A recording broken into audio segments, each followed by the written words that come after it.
제가 기도하고 시작하겠습니다. 사랑의 아버지 하나님 감사합니다. 오늘도 우리 삶 가운데 함께해 주시고 우리 연약한 가운데 동행하여 주시니 감사드립니다. 주님, 우리의 몸이 주님께서 계시는 머무시는 성전임을 기억하며 우리 발길이 닿는 곳마다 그곳을 거룩하게 바꾸고 또 기쁨의 현장으로 바꿀 수 있는 주님의 제자들 될 수 있게 도와주세요. 감사드렸고 예수님 이름으로 기도드립니다. 아멘. 찬양하시겠습니다.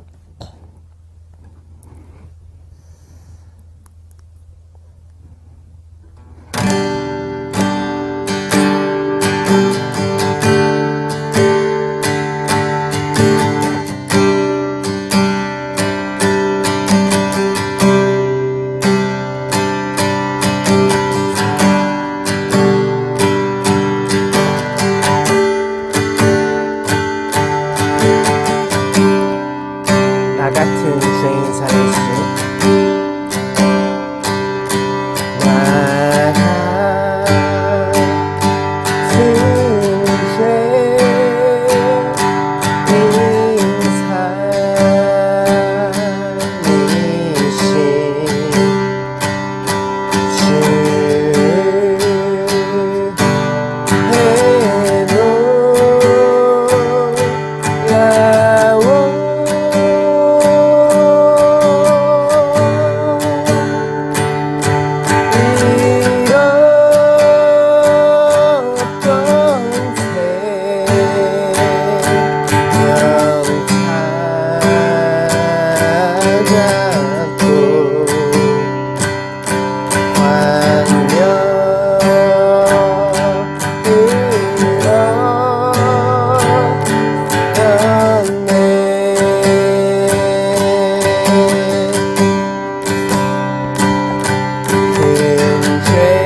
주 찬양하리라.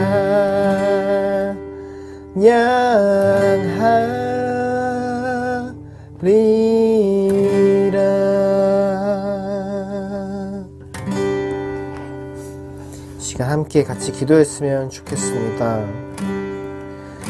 죄인된 우리를 위하여 이 땅에 오셔서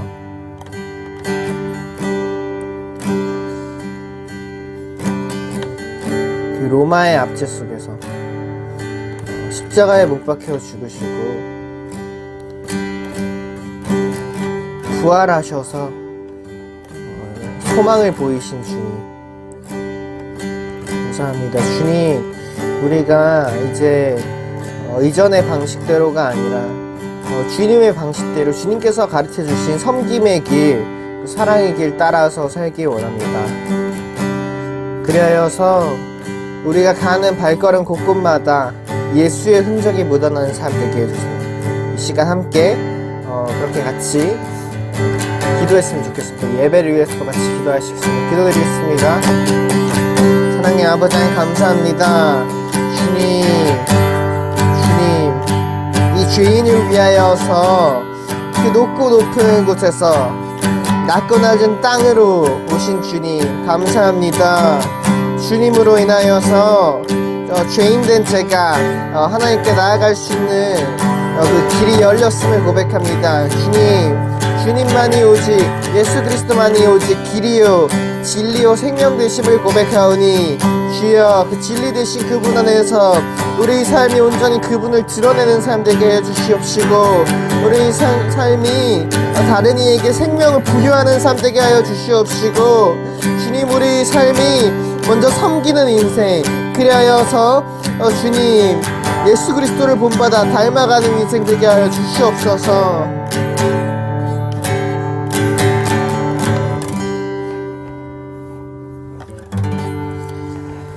사랑의 아버지 하나님 감사합니다. 우리를 자녀로 불러주셔서 감사합니다. 예수 그리스도의 그 도를 알게 하심에 감사드립니다. 주님, 삶을 살아가다 보면 여전히 우리 안에 있는 연약함들을 발견하게 됩니다. 그러나 주님, 우리가 주님을 따라가길 원하오니 주님께서 가르쳐주신 그 생명의 길, 섬김의 길 따라서 세상과는 좀 다른 방식일지라도 그 좁은 길로 가길 원합니다. 그리하여서 우리 발걸음이 닿는 곳마다 예수 그리스도의 흔적이 드러나는 삶, 예수 그리스도의 모습이 드러나는 삶 될 수 있게 도와주세요. 감사드립니다. 예수님 이름으로 기도드립니다. 아멘. 이 시간 사도신경으로 우리 신앙을 고백하겠습니다. 나는 전능하신 아버지 하나님, 천지의 창조주를 믿습니다. 나는 그의 유일하신 아들, 우리 주 예수 그리스도를 믿습니다. 그는 성령으로 잉태되어 동정녀 마리아에게서 나시고 본디오 빌라도에게 고난을 받아 십자가에 못 박혀 죽으시고 장사된 지 사흘 만에 죽은 자 가운데서 다시 살아나셨으며 하늘에 오르시어 전능하신 아버지 하나님 우편에 앉아 계시다가 거기로부터 살아있는 자와 죽은 자를 심판하러 오십니다. 나는 성령을 믿으며 거룩한 공교회와 성도의 교제와 죄를 용서받는 것과 몸의 부활과 영생을 믿습니다. 함께 기도하시겠습니다. 하나님 아버지 은혜를 감사합니다. 벌써 3월 중순을 맞이했습니다. 날씨는 따뜻해지고 또 이제 모든 만물이 소생하는 봄이 되었지만 이날은 아직도 정치적으로 혼란한 가운데 있습니다. 하나님 아버지, 먼저 정치 지도자들이 하나님을 두려워하게 하시며 또 아버지 하나님, 저희들이 공의와 정의를 강물같이 흐르는 나라를 만드는데 저희들 힘을 합할 수 있도록 하나님 인도하여 주시옵소서. 분단된 지 이제 70여 년, 또 6.25 전쟁 이후 또 70여 년이 지난 이 가운데도 아직도 이제 남북 간에 대치가 게 있는데 우리가 어떠한 나라를 우리가 세워야 되는지, 우리가 우리 나라를 세운 이 건국 선열들을 기억하며 우리가 그들을 본받아 이 나라의 민족을 어떻게 우리가 이제 이끌어 나가야 되는지 그런 깨닫는 지도자들 될 수 있도록 인도하여 주시옵소서. 자기 사욕이나 아버지 하나님의 자기의 권력 욕심으로 정치를 하지 않게 하시고 이 나라 이 민족의 앞길을 위해서 백년 대기를 설계하는 저희들 될 수 있도록 하나님 인도하여 주시옵소서. 오늘도 신령과 진정으로 예배게 하시며 말씀을 하나 받아 세상 가운데 승리하는 저희들 되게 하여 주시옵소서. 감사드리며 예수님 이름으로 기도했습니다. 아멘. 안녕하세요. 백정숙 목사의 엘림TV. 이 시간은 디트리트 본 해프 목사님의 옥중 서신을 소개합니다. 디트리트 본 해프 목사님에 대해서 우리가 잘 알고 있습니다.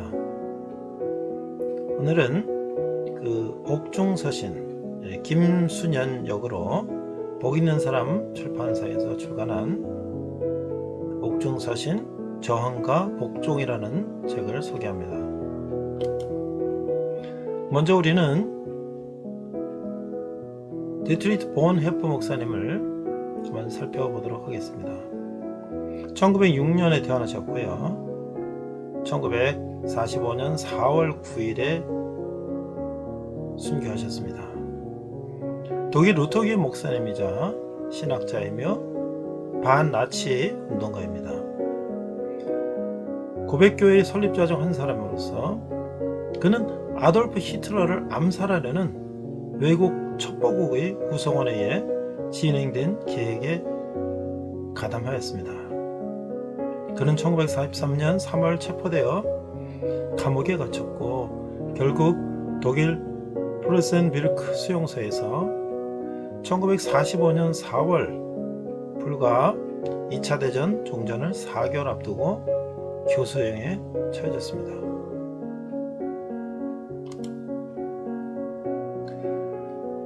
그는 반나치 운동을 함으로써 순교하게 됐는데요. 1933년 집권한 나치 독재에 대해서 독일 교회는 예언자적인 목소리를 내면서 저항하기는커녕 오히려 히틀러를 그리스도로 숭배하고 있었습니다. 당시 독일 교회에서는 보네포처럼 그리스도의 양심을 지키기 위해서 나치에 반대하는 신학자들도 있었는데 그들은 고백교회를 결성하여 그들의 양심을 실천했습니다.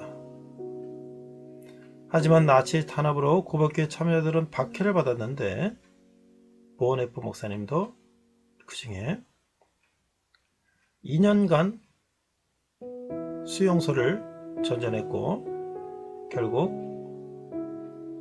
교수형에 처하게 되었던 것입니다. 그가 친구들과 가족들에게 보낸 편지는 옥중서간으로 출판되었습니다. 디트리트 본 해프 목사님의 대표작으로는 세 가지를 책을 꼽고 있는데요. 첫 번째, 성도의 공동생활. 전 세계 그리스도인들이 가장 애독하는 기독교 고전이라고 일컬어지고 있습니다. 온전한 공동체를 꿈꾸는 이들을 위한 필독서입니다. 두 번째는 나를 따르라. 크리스티애니티 투데이 선정 20세기 최고의 책으로 선정되었습니다. 값싼 은혜주의에 맞서 값비싼 은혜와 제자도를 회복하라. 세 번째가 지금 소개하고 있는 옥중서신, 저항과 옥종이라는 책입니다. 영국 처치타임스 선정 최고의 기독교 양서로 인정받고 있습니다. 하나님 앞에 가장 정직한 단독자로선 본 해퍼의 자화상이라고 일컬어지고 있습니다.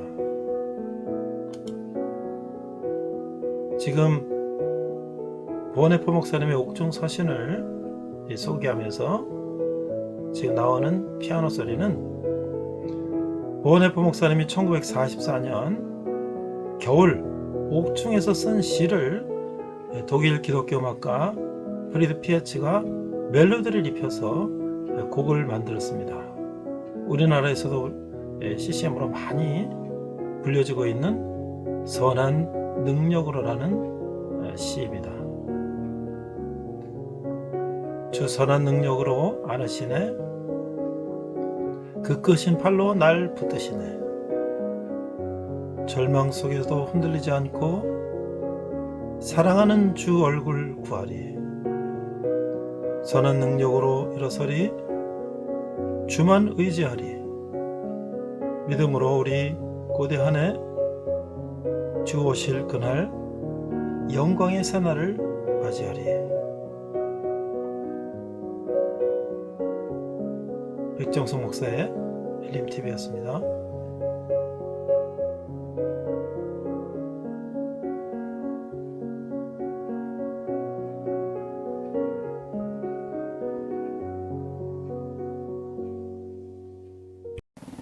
네, 오늘 교회 안에서의 진리 수호에 대한 교훈 부제는 보은혜포 목사님에 대한 부제를 가지고 말씀을 나누도록 하겠습니다. 본문은 디모데전서 4장 6절에서 7절. 망령되고 허탄한 신화를 버리고 경건에 이르도록 네 자신을 연단하라. 육체의 연단은 약간의 유익이 있으나 경건은 범죄에 유익하니 금생과 내생에 약속이 있느니라. Today's sermon's title is Instructions on the Protection of Truth in the Church. By title is Bonhoeffer, the pastor of the Deutschland and Nazism. 1 Timothy chapter 4 verse 6 to 7. If you point these things out to the brothers, you will be a good minister of the Christ Jesus, brought up in the truths of the faith and of the good teaching that you have followed. 7. Have nothing to do with godliness, misses, and all the wives' tales. Rather, train yourself to be godly. 자, 우리가 이제 교회와 교회의 진리라는 것은 3장 14절에 16절에 보니까 이 경건의 비밀이 나오는데요. 14절, 내가 속히 내게 가기를 바라니, 바라나 이것은 내게 쓰는 것은, 자, 3장 14절에 보면 바울이 디모데를 에베소에 남겨두어 교회를 목회하게 했다면 빠른 시간 내에 에베소에서 디모데에 합류하기를 원한 것은 당연하다고 하겠죠. 합류가 늦어지는 동안 바울은 디모데와 에베소 교인들이 이것, 그가 써서 보는 이 교훈들을 꼭 붙들고 있기를 원했던 거예요. 이 교훈, 이런 지금까지 가르친 것과 이제 앞으로 계속 써 나갈 가르침을 지칭하는 것이죠. Verse 14. Although I hope to come to you soon, I'm writing you these instructions so that if Paul had left Timothy in Ephesus to pastor the church, it is natural that he wanted to join Timothy in Ephesus soon. While he was delaying the arrival, Paul wanted Timothy and Ephesus to hold on to these, the teachings he had written down. The teachings refer to the teachings he had taught so far and the teachings he would continue to write. 15절에 보니까 만일 내가 지체하면 너로 하여금 하나님의 집에서 어떻게 행하여가 할지를 알게 하려 함이니 이 집은 살아계신 하나님의 교회여 진리의 기둥과 터니라. 그러니까 15절에 보면 이 가르침을 주는 분명한 목적은 에베소 교회를 하여금 하나님의 집에서 어떻게 행해야 하는지를 알게 하려 하는 것인데요. 여기서 바울은 집을 비유적으로 사용하여 교회를 설명하고 있어요. 건축학적 이미지와 융화해서 교회를 진리의 기둥과 터라고 말한 것이죠. 교회를 살아계신 하나님께 복원된 건물로 설명하는 것은 바울에게도 그 일반적인 일이라고 하는 거예요. If I am delayed, you will know how people ought to conduct themselves in God's household, which is the church of the living God, the pillar and the foundation of the truth. Let's see the verse 15. The clear purpose of these teachings is to make the church in Ephesus know how to behave in the house of God. Here, Paul uses the metaphor of a house to describe the church. He contributes in with architecture imagery to it describes the church as the pillar and the foundation of truth. It is common for Paul to describe the church as a building dedicated to the living God.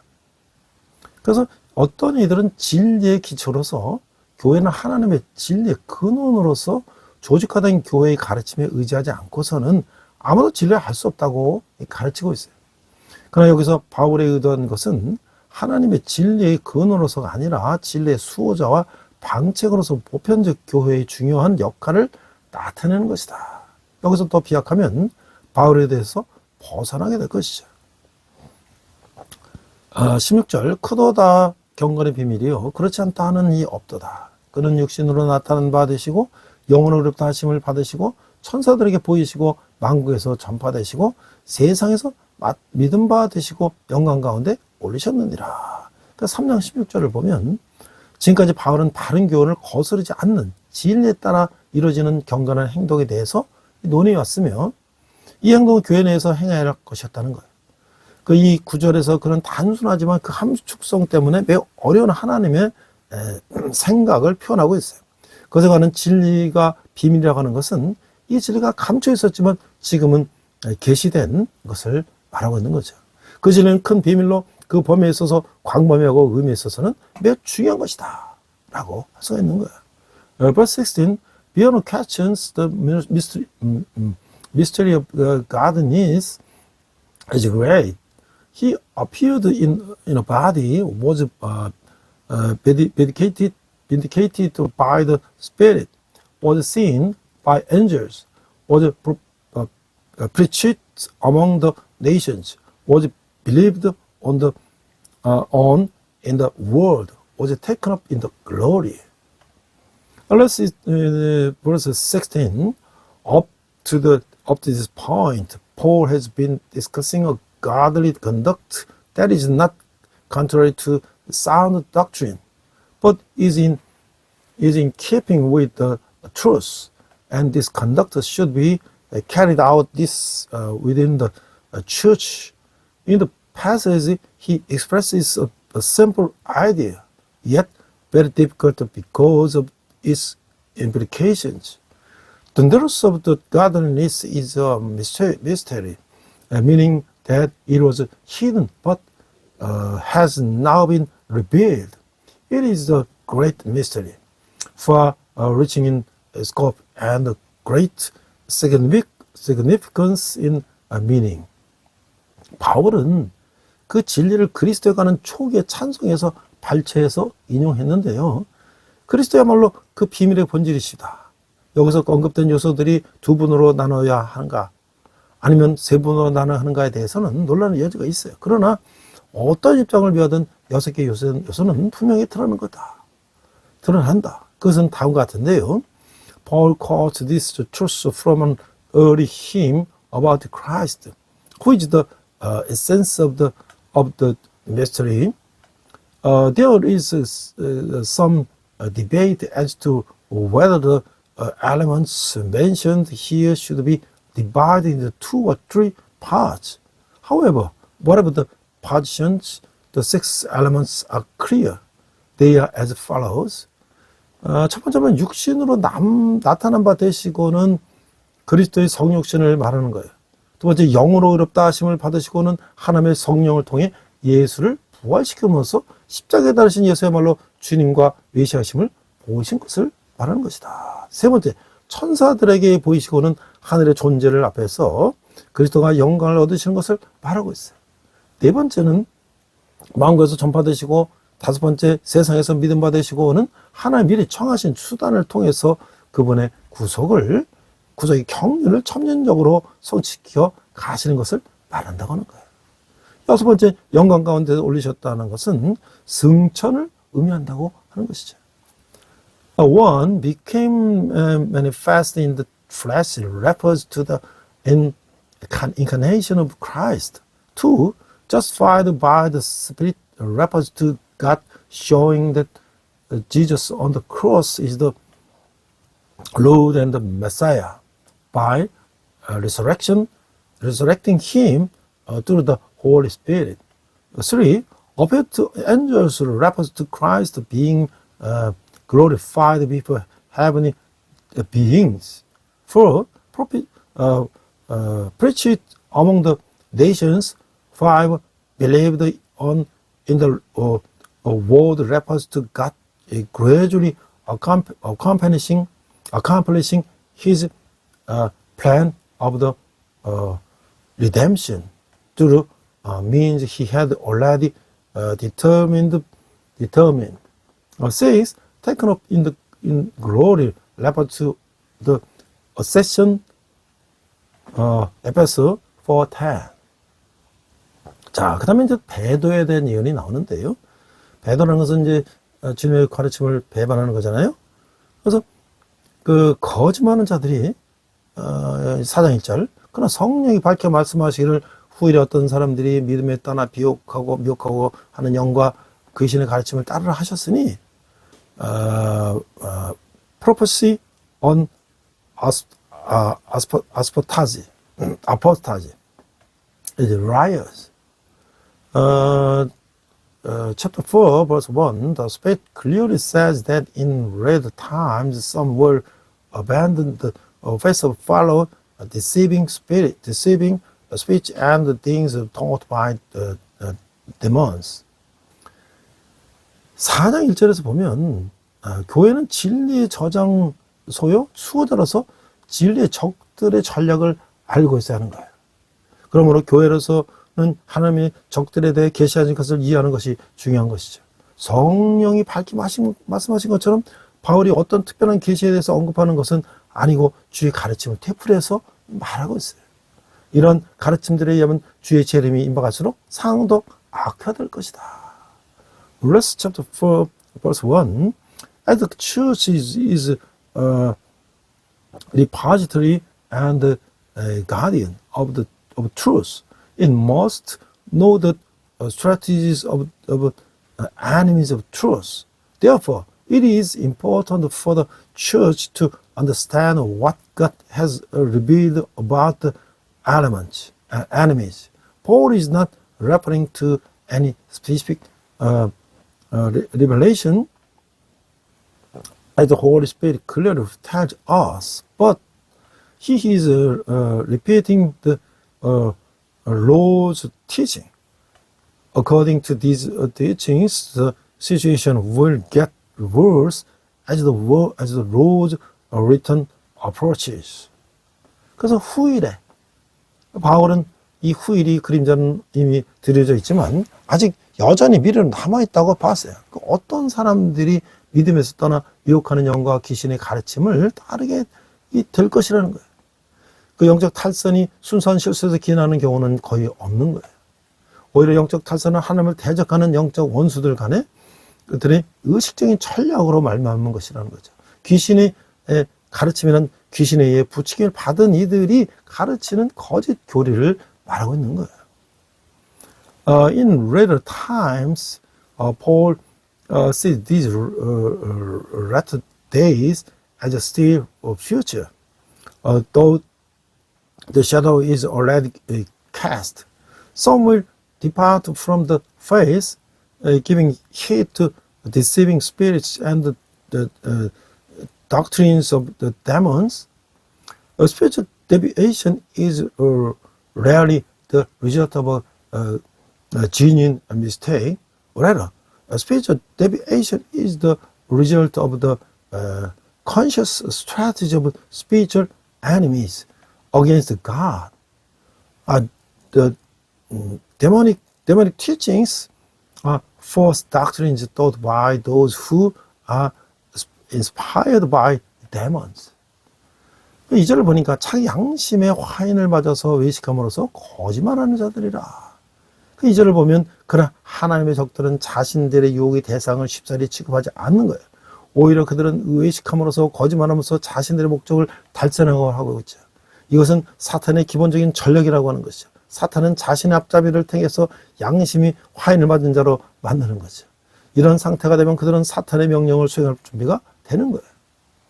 Verse 2, such teachings come through hypocritical liars, whose consciences have been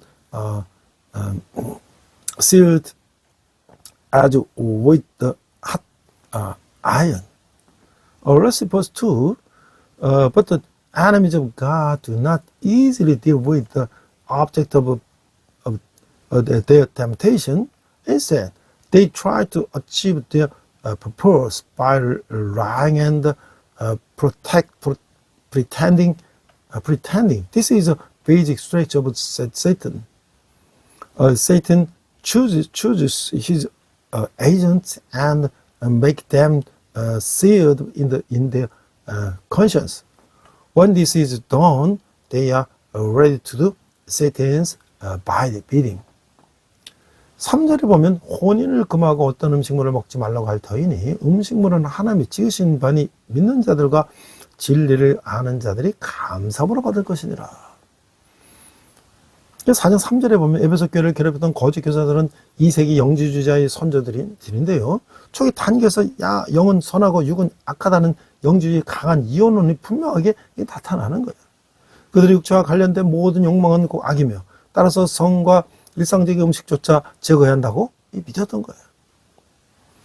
Verse 3, they forbid people to marry and order them to abstain from certain foods, which God created to be received with thanksgiving by those who believe and who knows the truth. Let's see verse 3. The false teachers who were harassing the church in Ephesus were the forefathers of the 2nd century Gnosticism. Even in its early stages, the strong Gnostic dualism of the spirit being good and the flesh being evil was clear evident. They believed that all the desires related to the flesh were evil, and therefore sex and even ordinary food should be eliminated. 그러므로 거짓 교사들은 혼인을 금하고 음식을 피하라고 가르쳤던 것이죠. 그래서 그러나 바울은 물질이란 본래 악한 것이 아니며 오히려 하나님이 지으신 것이 일부라고 말함으로써 그 이혼의 오류를 정확히 지적했던 거예요. 그래서 그러므로 믿는 자들과 진리를 아는 자들은 하나님이 지으신 것들을 감사함으로 받을 수 있다고 하는 거죠. Therefore, false teaching taught to forbid marriage and to abstain from food. However, Paul pointed out the error of the dualism precisely by saying that marriage is not inherently evil, but rather a part of what God has created. Therefore, those who believe and know the truth can receive with gratitude what God has created. 4절을 보니까 하나님께서 지으신 모든 것이 선함에 감사함으로 받으면 버릴 것이 없나니. 4절을 보면 거짓 교사들의 가르침과는 달리 하나님이 지으신 모든 것이 선하다고 하는 거예요. 여기서 바울은 하나님의 판단을 반영하고 있어요. 거짓 교사들이 금지시키는데 관심이 있었던 반면에 바울은 하나님이 창조하신 것을 버릴 것이 없다고 말하고 있는 거죠. Verse 4, for everything God created is good, and nothing is to be rejected if it is received with thanksgiving. Let's see verse 4. Contrary to the teachings of false teachers, everything God created is good. Here Paul reflects God's judgment, while the false teachers were interested in the forbidding. Paul says that nothing in God's creation is to be discarded. 그러니까 가늠이 결혼의 성관계를 남용한 것이요. 이 대시 많이 먹는 것이 식용을 남용한 것이듯 사람은 하나님이 지으신 것을 남용할 수가 있어요. 하지만 남용은 명백히 거부대하고 그것은 하나님은 창조 그 자체는 전적으로 선한 것이기에 터부시지 말고 감사함으로 받아야 한다는 거예요. Just as adultery is an obvious of the sexual relationship in marriage. And gluttony is an abuse of food. So too can man abuse what God has created. Such abuses must be explicitly rejected. However, God's creation itself is entirely good and should not be tabooed, but accepted with gratitude. 5절을 보니까 하나님의 말씀과 기도로 거룩하여짐이라. 4장 5절을 보면 겉보기에 대수롭지 않게 보이는 일상적인 모든 것이 하나님의 말씀과 기도로 거룩해지면 특별한 것이 된다는 거예요.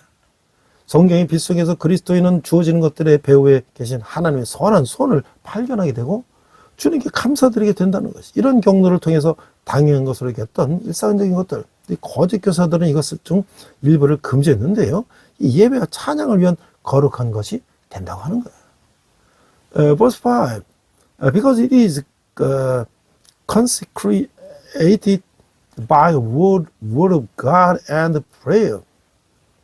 Let's see verse 5. All things that seem insignificant on the surface become special when they are sanctified by the word of God and prayer. In the light of Scripture, Christians see the good hand of God behind the things given, and they thank the Lord. In this way, ordinary things that were taken for granted, some of which false teachers forbade, become holy for worship and praise. 자, 저는 이제 이 진리 수호에 대해서요, 이 독일의 보네퍼 목사님을 한번 찾아봤어요. 디트로 보네퍼 목사님은 1906년에 태어나서 1945년에 2차 대전이 끝나기 전에 순교했는데요. 디트로 보네퍼 목사님은 독일 루터교회 목사님이고 신학자이며 반나치 운동가였어요. 고백교회 설립자 중 한 사람이었고, 그는 아돌프 히틀러를 암살하는 외국 첩보국의 구성원에 의해서 진행된 계획에 가담을 했는데, 그는 1943년 3월 체포되어서 감옥에 갇혔고, 결국 독일 프로센 미르크 수용소에서 1945년 4월 교수형에 처했다는 거예요. I searched Dietrich Bonhoeffer. He was born in 1906 and died in 1945. Dietrich Bonhoeffer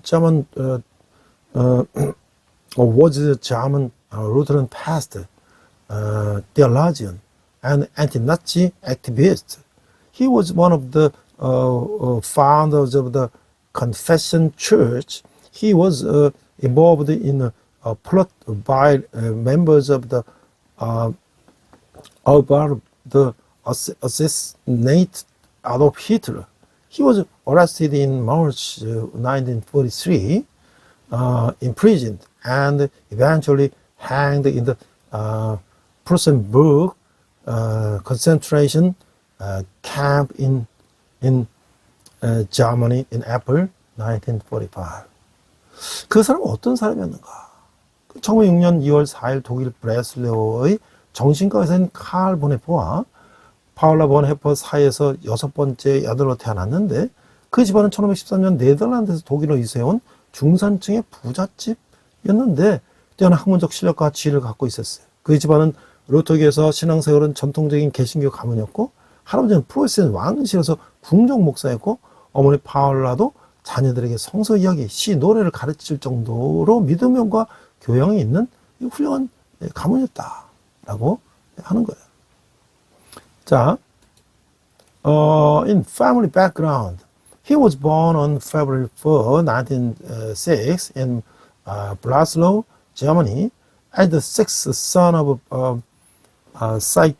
psychiatrist Karl Bonhoeffer and Paula Bonhoeffer.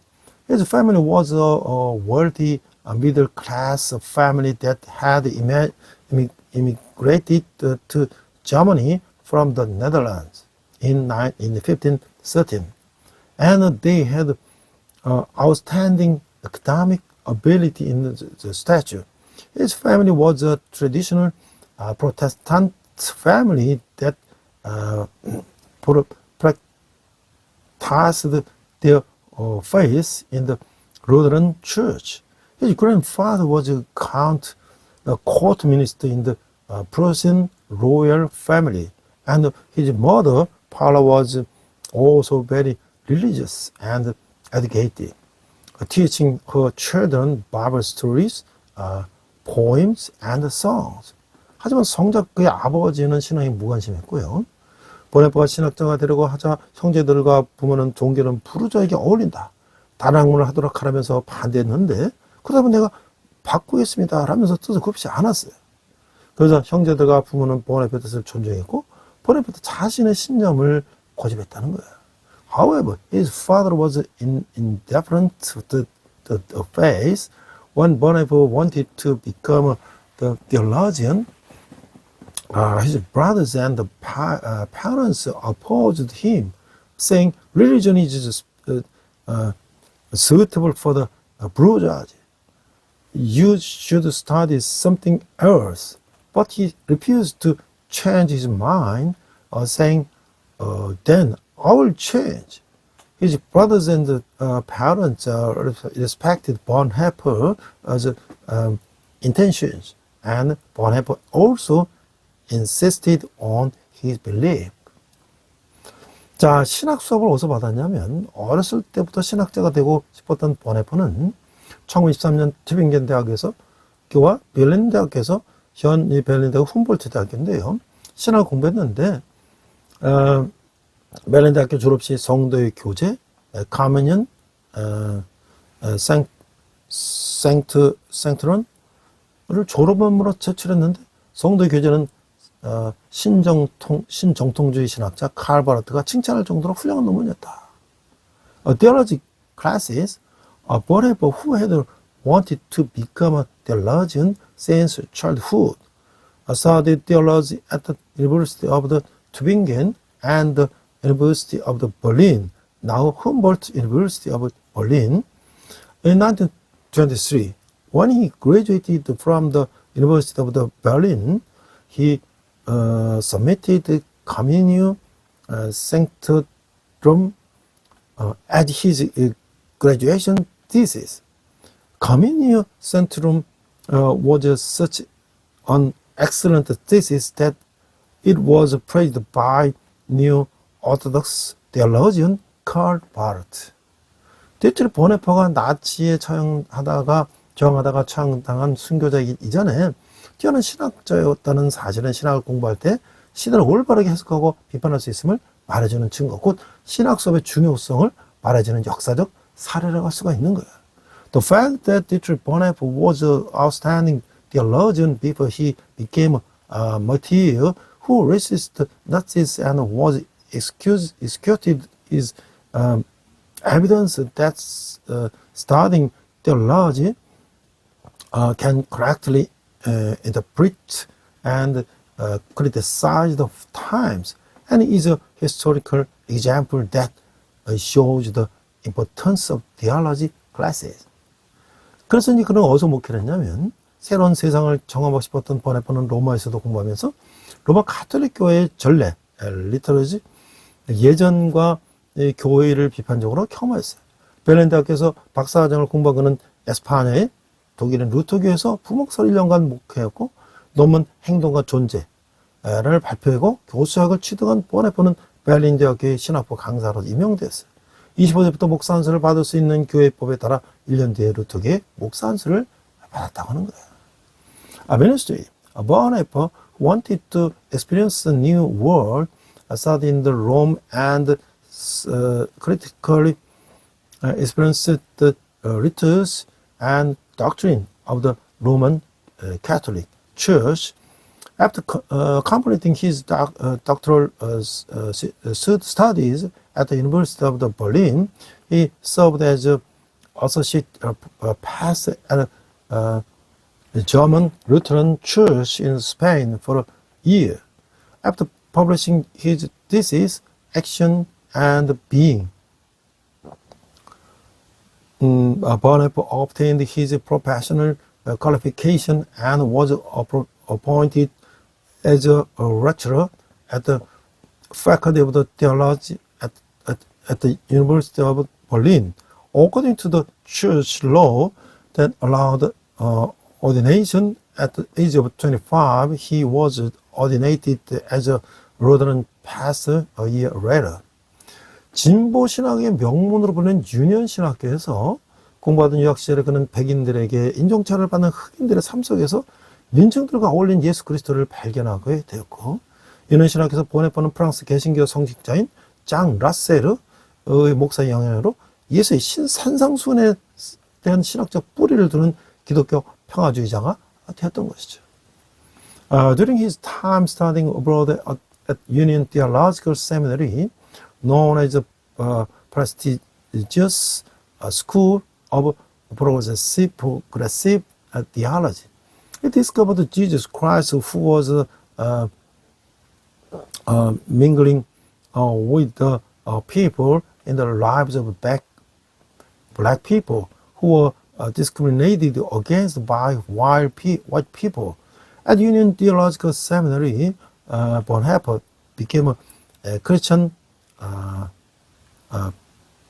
pacifist who based his theological roots on Jesus' sermons on the Mount under the influence on the French Protestant priest Pastor Jean Lassalle.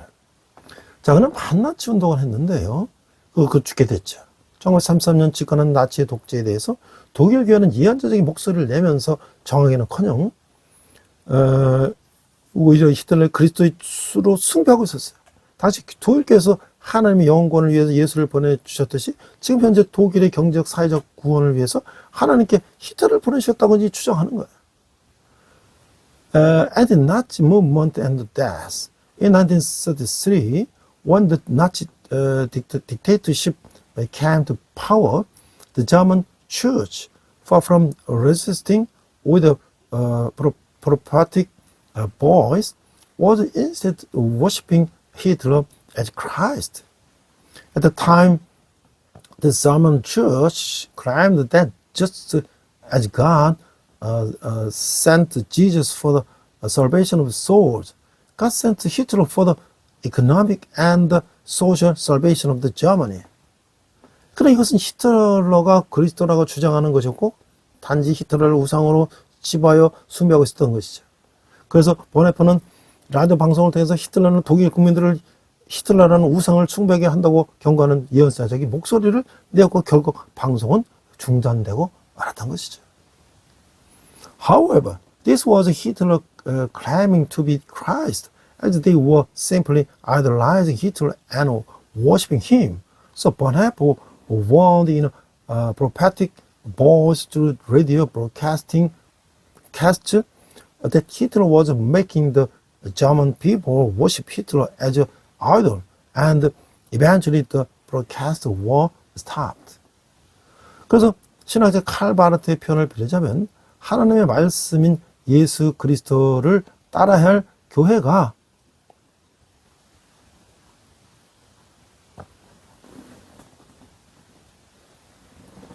그 교회가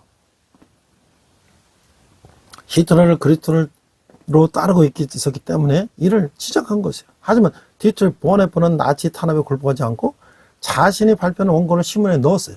이때부터 보네포는 나치 명을 받기 시작한 것이죠.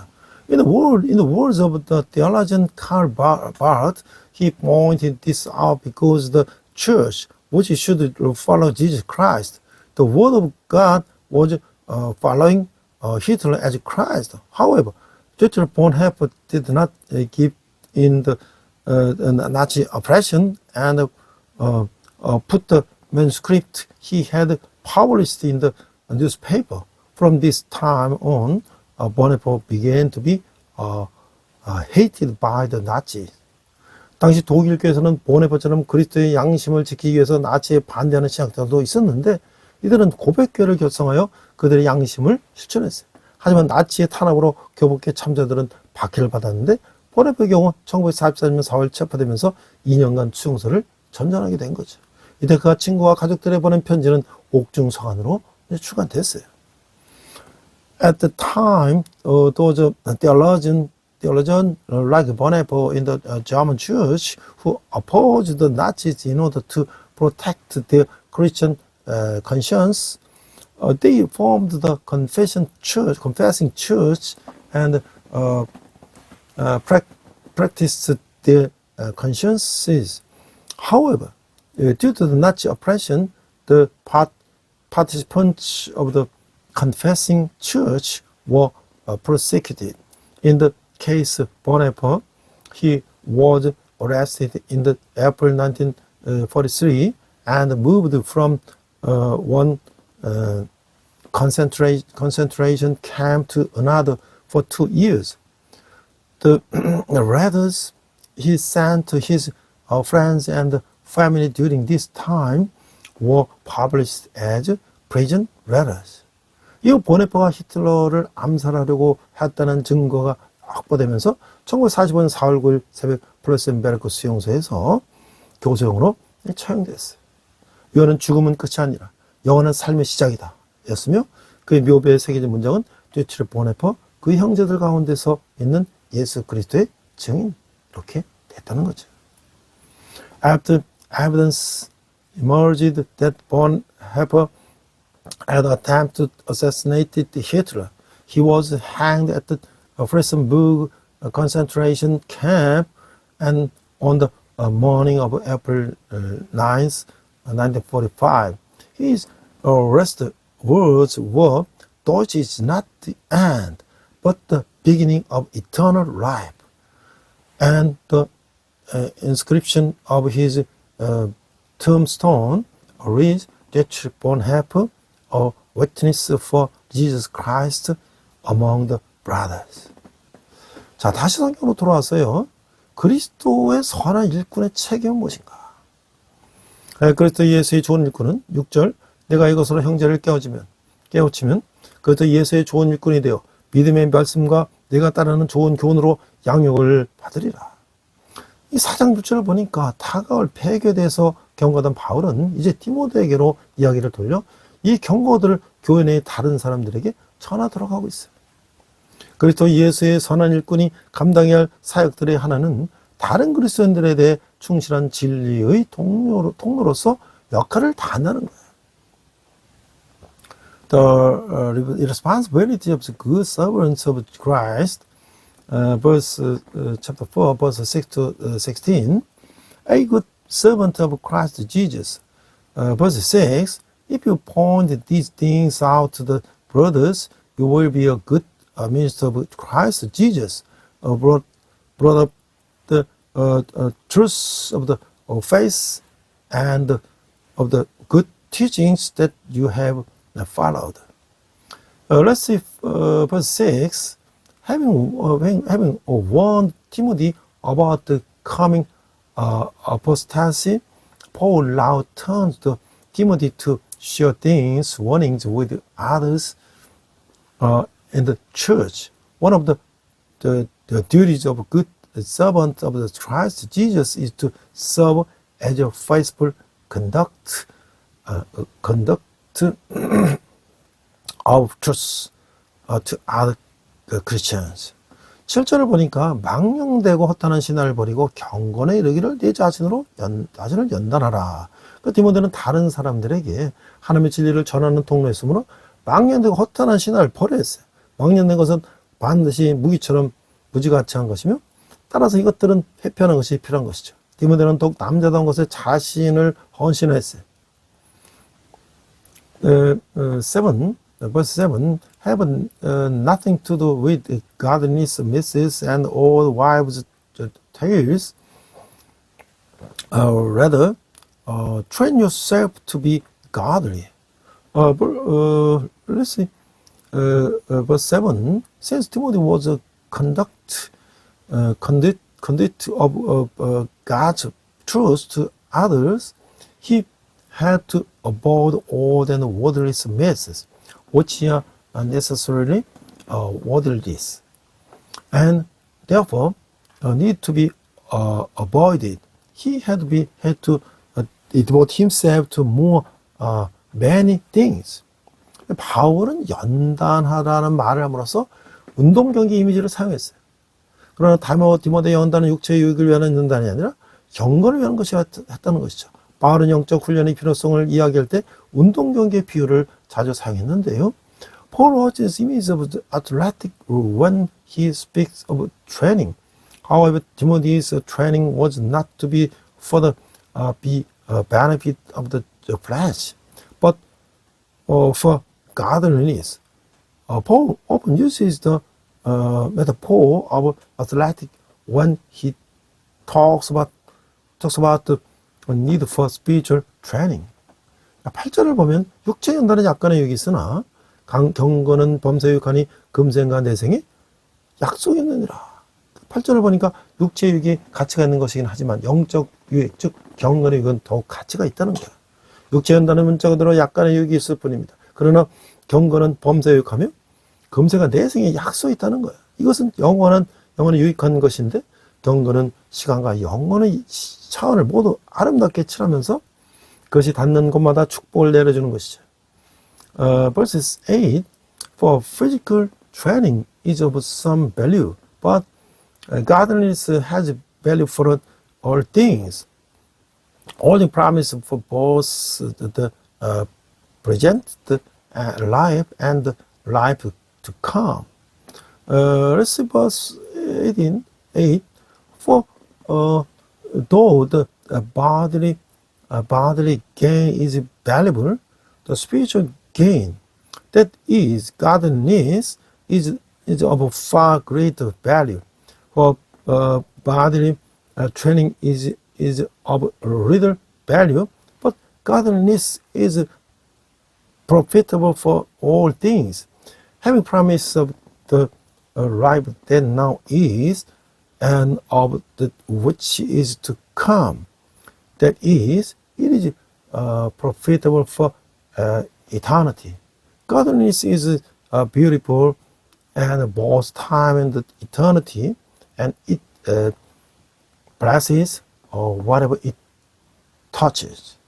9절에 보니까 mit보다 이 말이여 모든 사람들이 받을 만하도다. 그래서 4장 9절에 보면 mit보다 이 말이여라는 표현 양식은 1장 5절 15절과 디도서 3장 8절에서 찾아볼 수 있는데 여기서는 8절의 표현을 강하는 데 가장 적합하게 사용됐어요. Verse 9, this is the trustworthy saying that deserves full acceptance.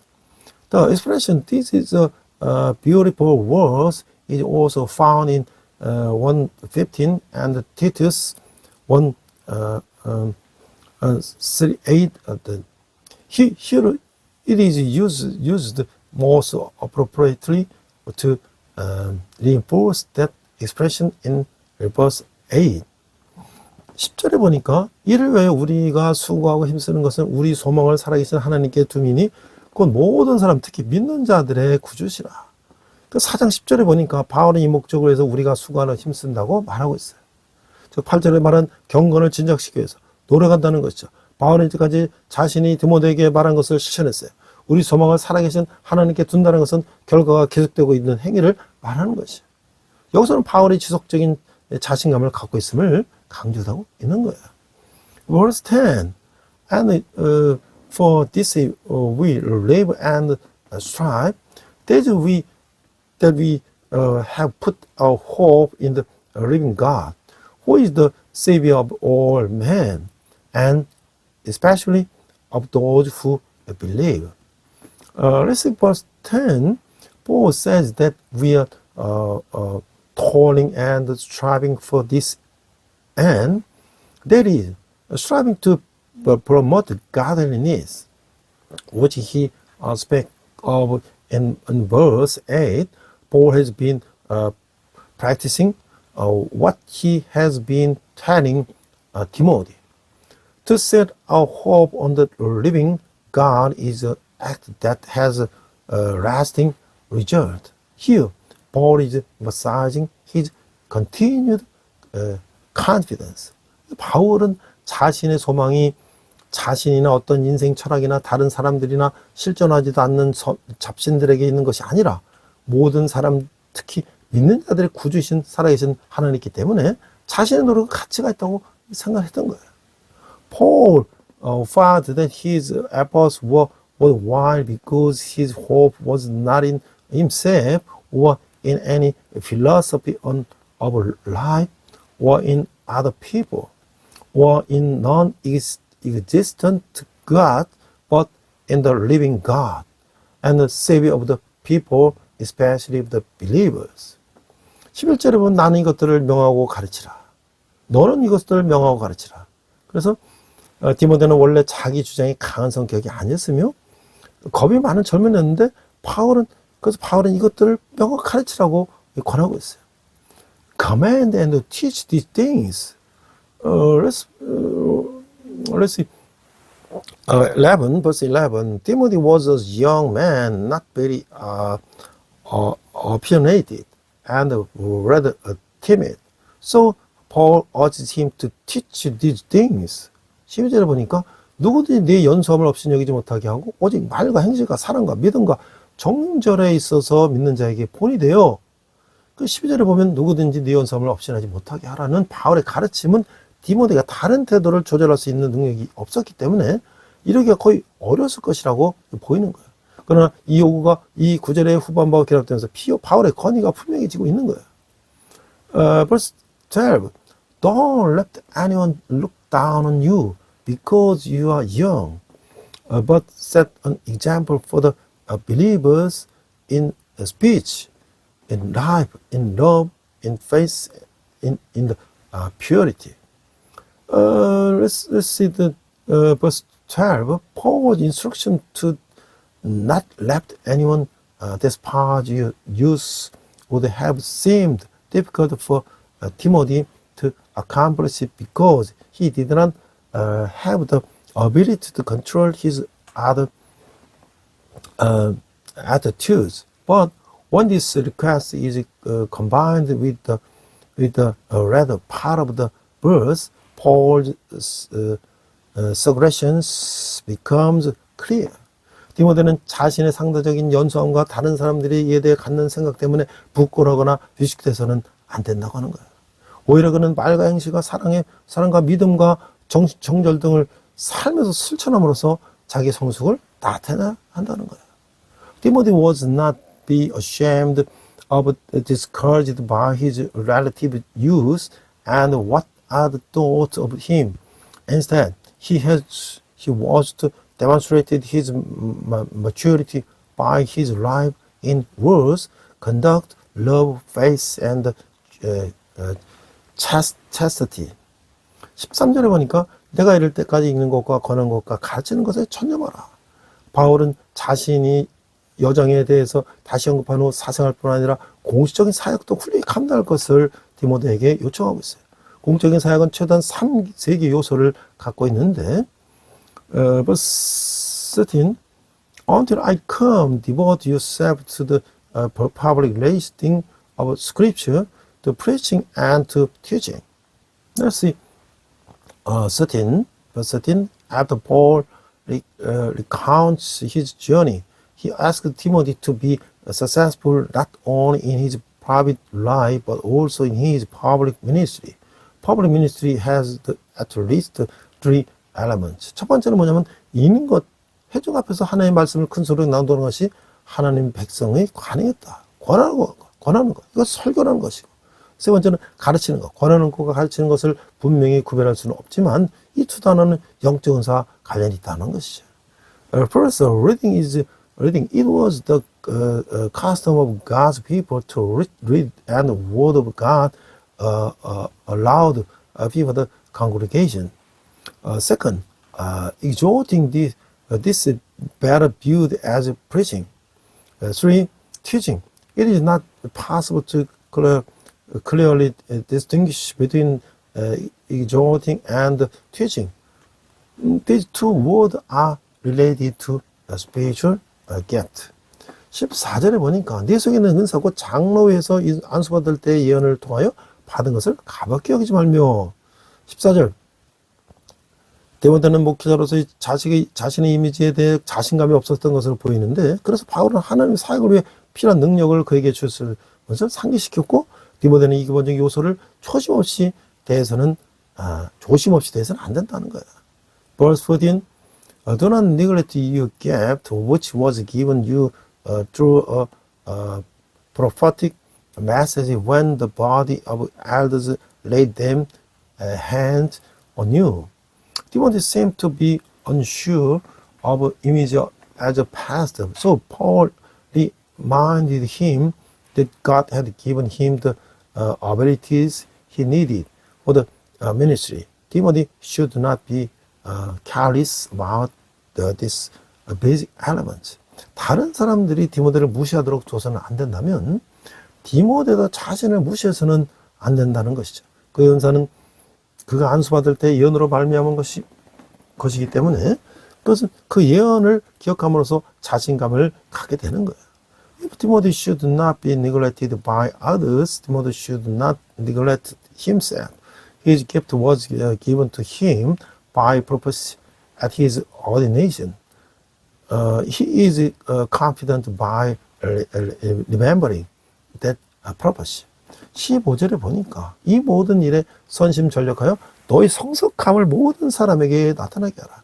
여기서는 14절에 나오는 바울의 부정적인 권위, 가볍게 여기지 말며의 적극적인 측면이 나오는 거야. 디모데는 바울의 가르침에 주의를 기울여야 했고요.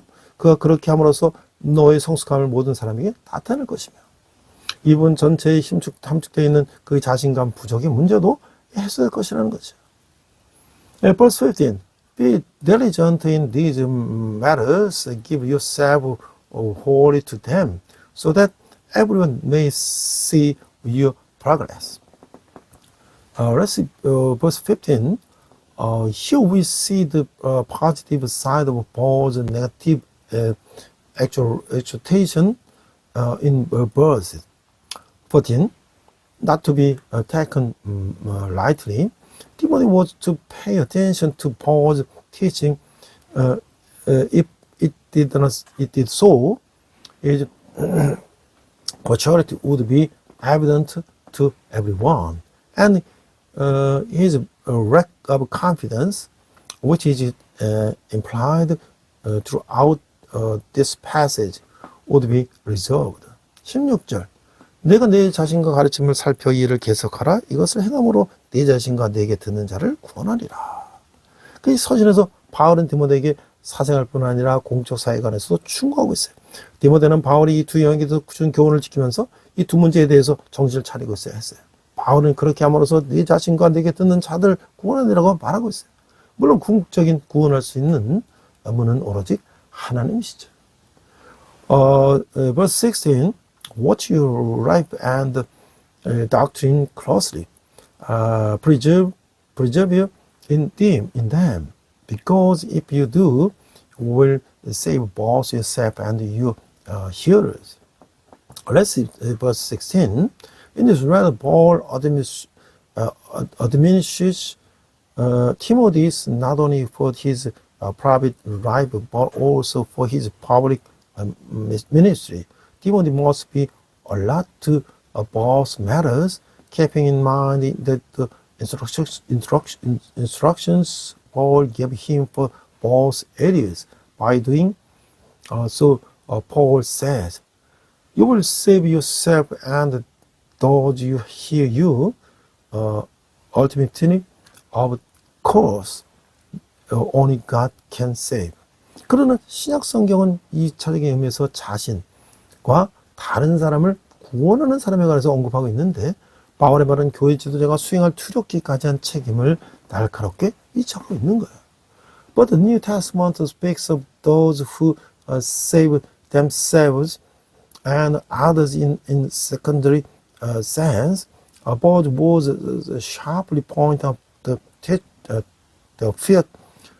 fearful responsibilities that church leaders have to fulfill.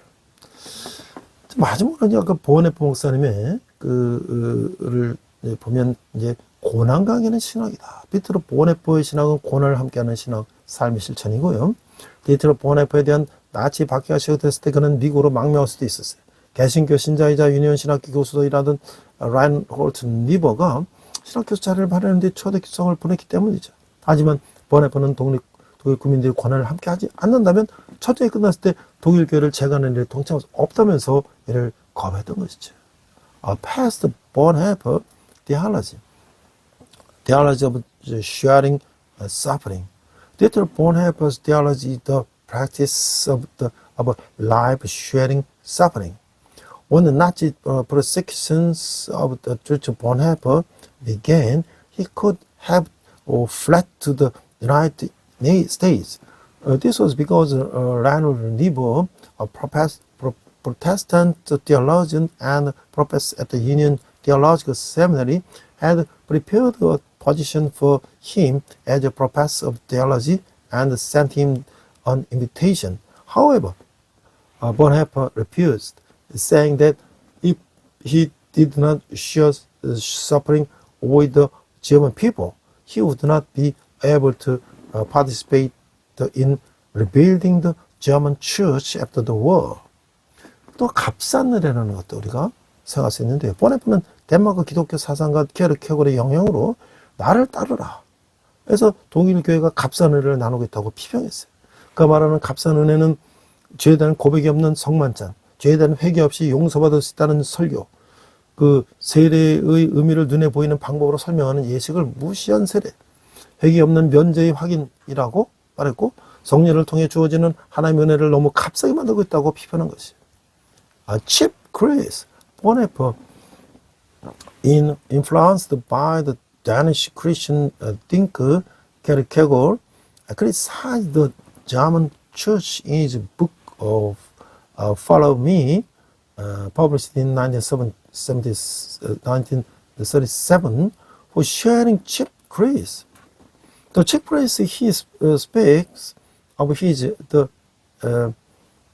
Eucharist without confession of sins, the sermon that forgiveness can be received without repentance of sin, the baptism that ignores the ceremony which explains the meaning of baptism in a bizarre way, and the confirmation of absolution without the repentance.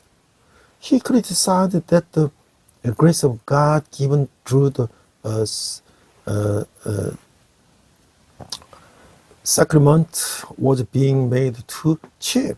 디트로 보네퍼 말하는 값싼 은혜는 그리스도를 따름이 없는 은혜, 그리스도를 따름에 따른 고난이 없는 은혜, 성육신의 실천이 없는 은혜이기도 하고, 즉 그리스도의 제자로서의 삶이 없는 신앙은 싸구려 신앙에 불과하다라고 얘기했다는 거예요.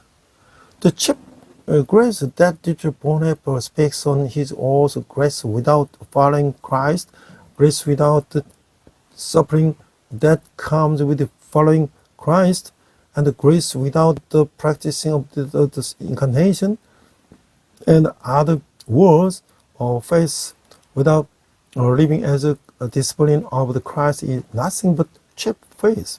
값싼 은혜는 우리 교회의 치명적인 적이고, 오늘 우리 싸움은 값싼 은혜를 얻기 위한 싸움이고, 값싼 은혜는 싸구려 은혜, 헐값의 용서, 헐값의 위로, 헐값의 성만찬이고, 그것은 교회의 무진장한 저장고에서 몰주강한 손으로 생각 없이 무한정 쏟아내는 은혜라고 한 거예요. 그래서 교훈과 원리의 체계도 값싼 은혜라고 얘기했던 거예요. Cheap grace is a deadly enemy of our church. Our fight today is to obtain costly grace. Cheap grace isn't cheap grace. Cheap forgiveness, cheap comfort, cheap communion. If is the grace that is poured out thoughtlessly and indefinitely by unwise hands from the inexhaustible storehouse of the church, the system of precepts and the principles in also cheap grace. 죄를 뉘우치지 않고 죄에서 벗어나기를 바라지도 않으면서 세상을 자신의 죄를 감싸는 줄 값싼 커버를 값싼 은혜로 해서 얻는다. 값싼 은혜는 하나님의 생생한 말씀을 부정하고 하나님의 말씀이 사람이 되었다는 것을 부정한다. 값싼 은혜는 죄인을 의롭다고 하는 것이 아니라 죄를 의롭다고 하는 것이다. 은혜가 홀로 모든 것을 알아서 처리해 줄 테니 모든 것이 캐캐묵은 상태로 있어도 된다는 뜻이라는 거예요. Without repenting of sin and without watching to be free from it, the world get the cheap cover for its sins from cheap grace. Cheap grace denies the living word of God and denies that the words of God become flesh. Cheap grace does not justify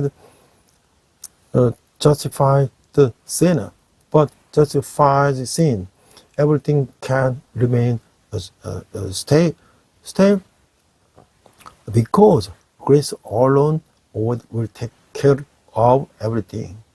값싼 은혜는 우리가 스스로 취한 은혜에 불과하고 싸구려는 그리스도를 본받음이 없는 은혜, 십자가 없는 은혜, 살아계신 예수 그리스도를 곧 그 사람이 되신 예수 그리스도를 무시하는 은혜에 불과하다고 말하고 있는 거예요.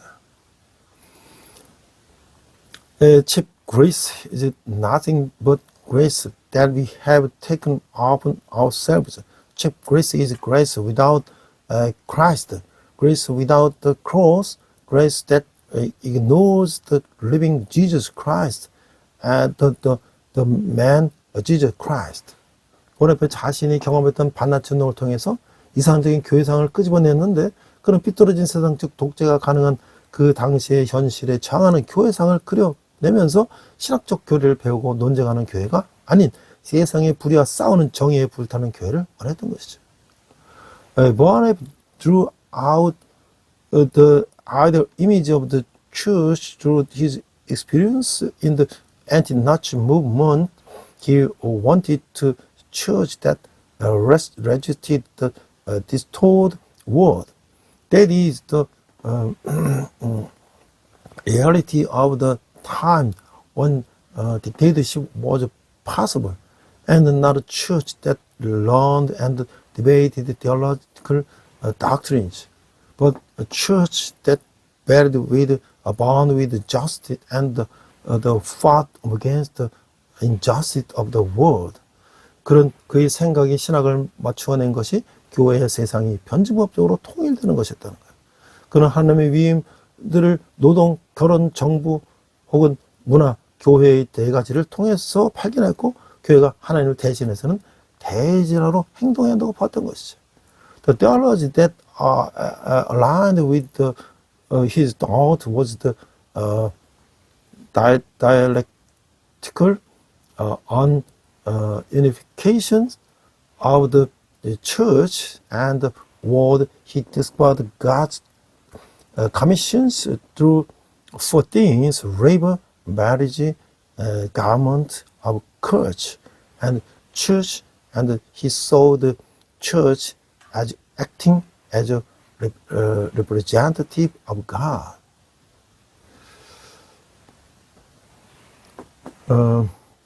그는 이제 이 편지 속에서 이런 시를 썼는데요.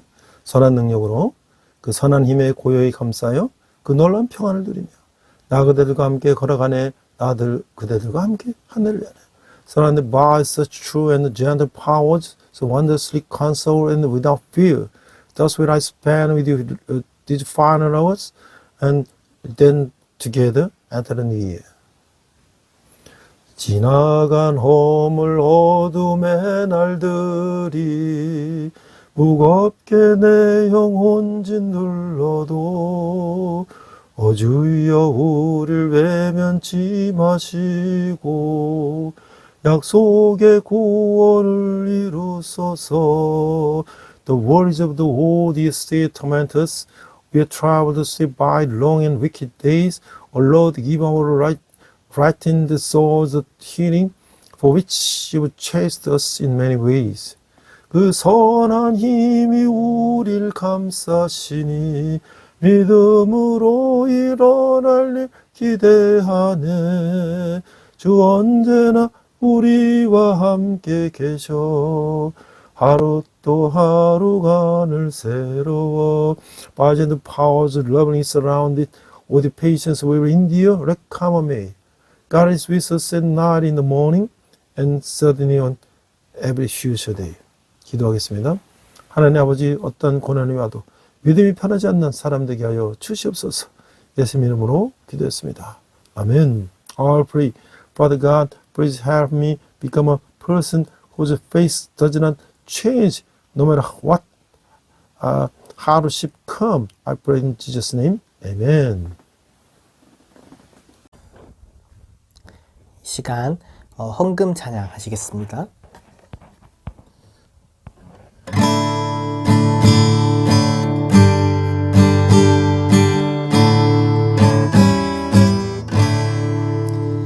내게 있는 모든 것을 아낌없이 드리네.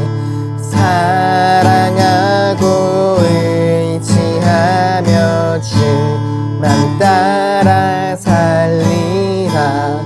주께 드리네. 주께 드리네.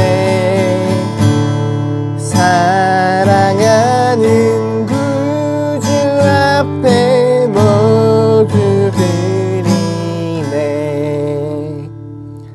아멘.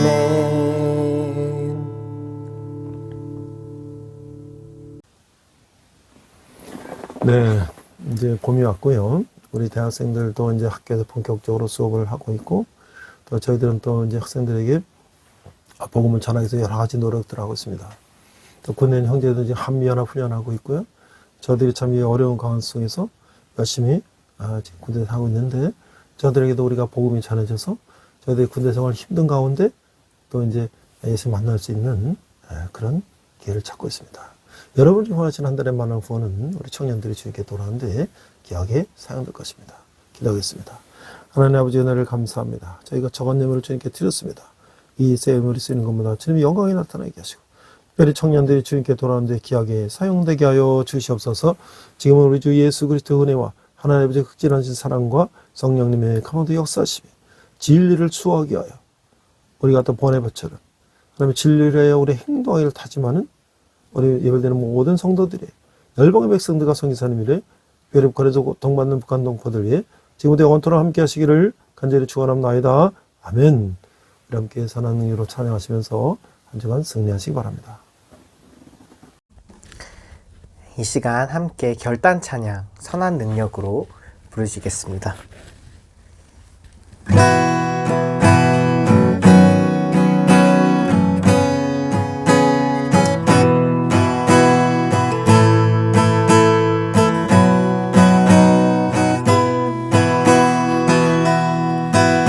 그 선한 힘에 고요히 감싸여 그 놀라운 평화를 누리며 나 그대들과 함께 걸어가네. 나 그대들과 하늘을 여네. 지나간 허물 어둠의 날들이 무겁게 내 영혼 짓눌러도 오 주여 우릴 외면치 마시고 약속의 구원을 이루소서. 그 선한 힘이 우릴 감싸시니 믿음으로 일어나리 기대하네. 주 언제나 우리와 함께 계셔 하루 또 하루가 늘 새로워. 주께서 밝히신 작은 촛불이 어둠을 헤치고 타오르네. 그 빛에 우리 모두 하나 되어 오늘이 위에 비추게 하소서. 그 선한 힘이 우리 감싸시니 믿음으로 일어날 일 기대하네. 주 언제나 우리와 함께 계셔. 하루 또 하루가 늘 새로워. 이 고요함이 깊이 번져갈 때 저 가슴 벅찬 노래 들리네. 다시 하나가 되게 이끄소서. 당신의 빛이 빛나는 이 밤, 그 선한 힘이 우릴 감싸시니 믿음으로 일어날 일 기대하네. 주 언제나 우리와 함께 계셔. 하루 또 하루가 늘 새로워. 주 언제나 우리와 함께 계셔. 하루 또 하루가 늘 새로워. 주님과 동행하는 복된 한 주 되시길 축복합니다.